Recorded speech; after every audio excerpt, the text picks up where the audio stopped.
love that lasts forever. Ganyan ang hugot ng singer na si Maki sa kakalabas lang na music video niya na Bughaw. Habulin natin sabay ang araw ng ating magtanaw. Tulo ng ating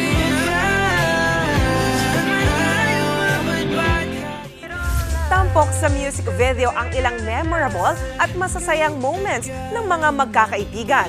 Bida dyan sina Horizon member Kyler, Alexi Claire at Zeke Abelia.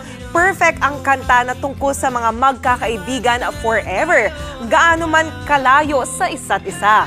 Kasabay niyan, inanunsyo rin ni Maki na maglalabas siya ng kanyang first full-length album na Color Coaster. Kung kailan niya nilalabas, yan ang next nating aabangan. Speaking to Kyler naman with News 5, mukhang kakarerin niya na nga talaga ang pag-aarte. Bala ko rin po talaga maging actor, ganun.